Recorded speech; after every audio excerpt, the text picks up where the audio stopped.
Growing up, my mom used to say, why is it that at 2 in the morning, when you're puking, the only name you know is mom? I would say most houses are the exact same way. When you're a kid, even when you're an adult, when you're sick, you want your mom. Now, don't get me wrong, I love my dad. He's my best friend. He's great. And he'll always be there for me. When I'm sick, when I'm upset, when I'm hurting, I want my mom. I might not always treat my mom the way she needs to be treated, and that's on me. So I'm sorry, Mom. But a mom brings a gentleness. At 2 in the morning, 3 in the morning, when I'm puking my guts up, I don't want my dad. I don't want my brother. I wanted my mom. Because I knew that she would be there with a gentleness, a softness that doesn't come from anybody else but your mom. It's that special bond. Gentleness is the next fruit of the Spirit. We took a hiatus last week with thankfulness, although I still contest that thankfulness should have been in the fruit of the Spirit. But gentleness. Galatians 5 tells us, for the fruit of the Spirit is love, joy, peace, patience, kindness, faithfulness, and gentleness. What does gentleness look like? God gives us a great example through the words of David in Psalm 23. He says, the Lord is my shepherd, I shall not want. He makes me lie down in green pastures. He leads me beside still waters. He restores my soul. He leads me in paths of righteousness for his name's sake. Even though I walk through the valley of the shadow of death, I will fear no evil, for you are with me. Your rod and your staff, they comfort me.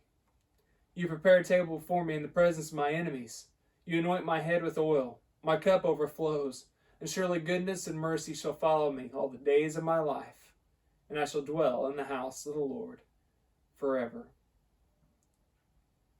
Like most people, even if you're not churchgoers, have heard the 23rd Psalm. I'd say it's probably the most quoted funeral passage of all the Bible passages.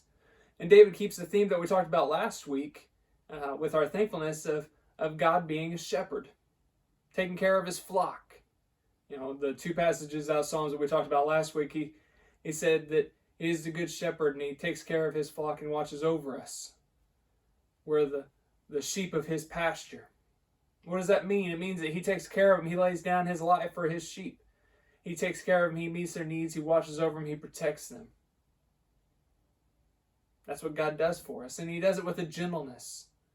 David goes on in other passages to talk about the sheep listen to him because he knows them. He knows them by name. And he cares for them greatly. He doesn't beat them. He takes care of them. He nourishes them. He watches over them. And that's what God does for us. And that's how we can look at God as our great shepherd, that he's gentle with us.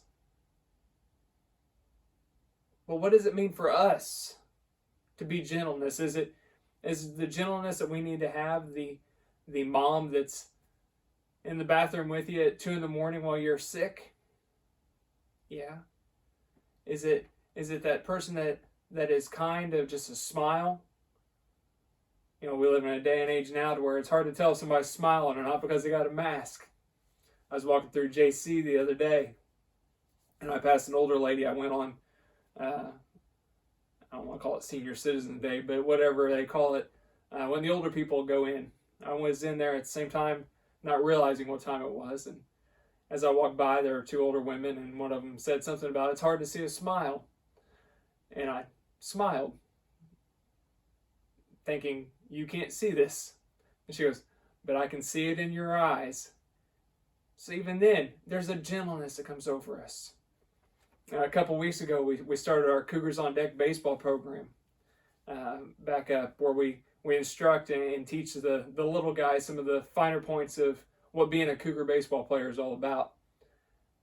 And I was in the dugout with 23 other little boys, kindergarten through 3rd grade. Me and 2 of our baseball players. I was giving the instructions and introductions and explaining how things were going to go. And as I'm talking, a little girl walks into the dugout, and she walked in like she owned the joint. Pink bat, pink glove, walked right in, popped herself down on the bench and just smiled and looked around. I thought, okay. I say, all right, guys, let's go out and stretch. Let's play some catch. Let's warm up a little bit. And as the boys are funneling out into the field, old Pink Bat comes marching right back through with tears streaming down her eyes, bawling her eyes out. I miss my mom. And I followed her right out the dugout. In my heart, I'm thinking, there's no crying in baseball.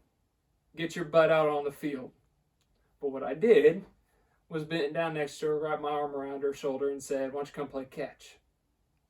Okay. And out we went. After we get done with the instructions, it's dark out, and I'm walking back through the dugout, and I see a little body walking towards me. Old Pink Bat again. And she walks right up and looks up at me and says, thanks, Coach, and wraps her arms around my leg. Now, what if I had talked to that girl like I really wanted to and said, get your butt back out on the field and play the game of baseball? That girl would have never spoke to me or come to another practice or had anything to do with the game. And that would have been on me. I think about our interactions with people. The way we interact with people day in and day out. How we talk to people, how we treat people. There's a right way and there's a wrong way. There's a time and there's a place. But in all things, Christ tells us that we need to be gentle. That is, as Christians, as followers of His, we need to have that gentleness in our heart. That same gentleness that bent down to that little girl and put my arm around her. That same gentleness that looked at that older lady and smiled without her being able to see my mask, through my mask. The gentleness of a mom sitting with a kid when they're sick or they're hurt. Christ showed us that example time and time again. In John chapter 8, we're going to be in the book of John throughout all this. And I'm just going to tell the stories as opposed to reading them to you. A, because I don't read real well. B, because it would take a long time to read through them all. So follow along. John chapter 8 is where this story will be. And Jesus is in town, and the leaders of the town bring this woman before him. Now, they know who he is. They know what Jesus has done with his teaching and his miracles and his preaching, and they understand that he thinks he's something special. And so they bring this woman to him, caught in the act of adultery. Now, there's no mention of where the man's at, but they catch this woman, and they bring her before Jesus, and they say, Teacher, we caught this woman in the act of adultery. Now, the Mosaic law, the Old Testament law, the law that we follow, the law from God, tells us that we should stone her to death. What do you say? And Jesus bent down and began writing in the sand. Now, there's no record of what he wrote in the sand. There's speculation. And they begin to look at him. And Jesus looks up and says, Ye who's without sin, cast the first stone. Translation, if you ain't done nothing wrong, then you can go ahead and stone her. If you ain't never done anything that should be condemning, go right ahead. And he bends down and he starts writing in the sand again. And it tells us there in John chapter 8 that one by one the men started disappearing, walking away. Which leads a lot of people to believe that he was writing the sins that these guys had committed in the sand. But we don't know. It doesn't really matter. Before too long, they're all gone. They've all left this woman. And Jesus says, Woman, stand up. He said, Where are your accusers? She said, They're all gone. He said, They don't condemn you, and neither do I. Now go and sin no more. Now, Jesus posed a perfect question and comment. Ye who's without sin, cast the first stone. That's the King James in me coming out. If you've never committed a sin, go ahead and throw your rock. None of us have lived our sinless lives. We've all sinned and fallen short of the glory of God. You know who hasn't? Christ. You know what I don't find in John chapter 8? Anywhere where he picked up a rock. The one person who had every right to throw a stone at this woman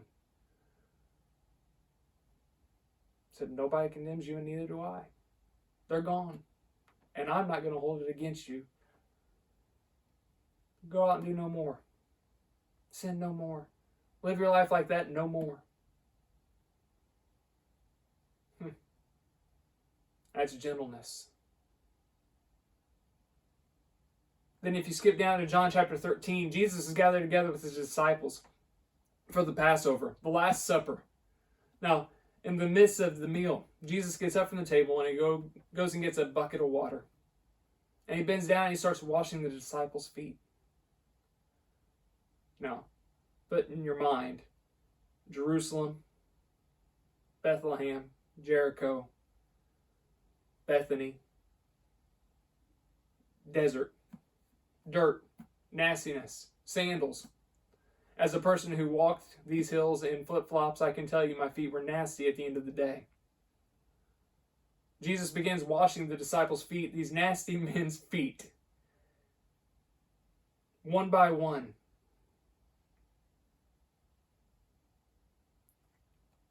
Peter tries to throw up a fight, and no, you don't do this. You're Christ. You're the Messiah. You don't need to wash my feet. Jesus said, if I don't wash your feet, then you're not clean. And Peter said, well, then wash my whole body. And Jesus said, no, you don't need a bath. You need your feet washed.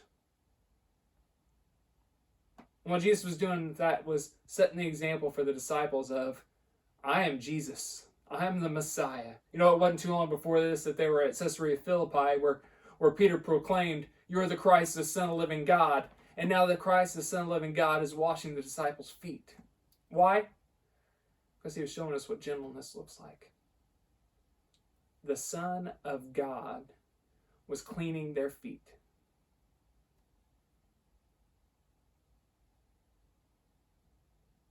If anybody should have been having their feet cleaned, it was him.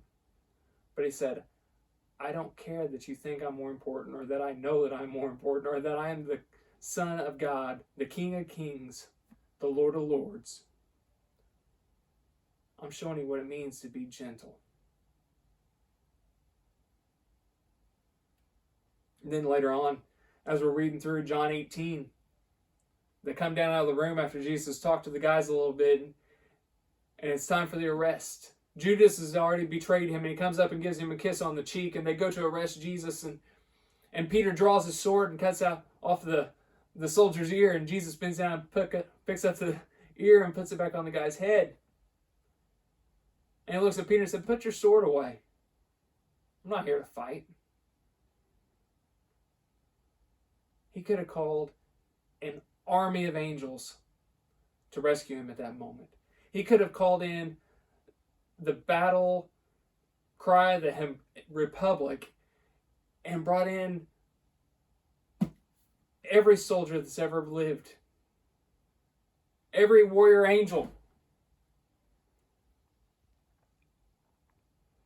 And he said, no. That's not the way I do things. You know that whole turn the other cheek? Forgive 70 times 7? Love your neighbor as yourself? The meek shall inherit the earth? Jesus was showing us what all that looked like, but he was showing gentleness. That you may come at me with all that you've got, and I'm going to take it. You know why? Because that's who I am. And then as we read on, he's taken before Pilate, and he never defends himself, and he's taken to the cross, and it tells us there, and Isaiah talks about this in the Old Testament, he could call 10,000 angels to rescue him off the cross, and he didn't do it because he was showing us what gentleness looks like. He was showing us what love looks like. He was showing us how we need to act. John, chapter 9. John chapter 15, verse 9.